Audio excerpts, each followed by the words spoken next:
সবচেয়ে বড় আওয়াজ আসে ভিতরের শূন্যতা থেকে। নীরবতার গভীরে লুকিয়ে আছে যত কান্না একা, বাইরে হাসি, ভিতরে কষ্ট। এ কেমন খেলা জীবনের! মানুষের ভিড়ে হারিয়ে যাই, খুঁজে পায় না নিজেকে।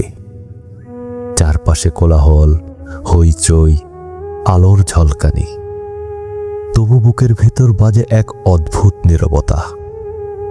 কত কথা বলি, কত হাসি দিনভর, কিন্তু কেউ শুনতে পায় না হৃদয়ের একাকিত্বের কথা।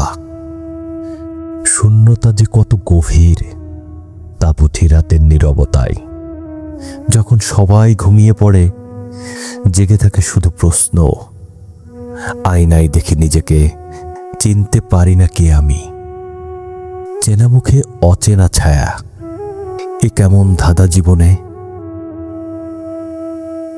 হয়তো আমরা সবাই খুঁজি এক টুকরো ভালোবাসা, একজন মানুষ যে বুঝবে না বলা কষ্টগুলো। হয়তো খুঁজি সেই হাত যা ধরে রাখবে অন্ধকারে, বলবে আমি আছি তোমার পাশে, তুমি একা নও আর।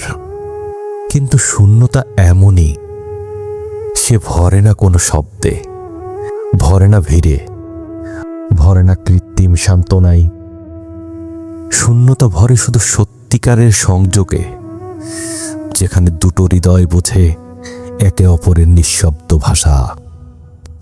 তাই বলি, যদি শুনতে পাও কারো নীরব কান্না, পাশে দাঁড়াও এক মুহূর্ত, শুধু থাকো নীরবে। কখনো শব্দের চেয়ে বেশি কথা বলে নীরবতা, কখনো উপস্থিতিই হয়ে ওঠে সবচেয়ে বড় সান্ত্বনা। শূন্যতার আওয়াজ শুনি প্রতিটি নিঃশ্বাসে, কিন্তু আশা রাখি একদিন ভরে উঠবে বুক ভালোবাসায়, আপনজনে, নিজের সাথে সংযোগে। শূন্যতা হারিয়ে যাবে, থাকবে শুধু পূর্ণতার সুখ।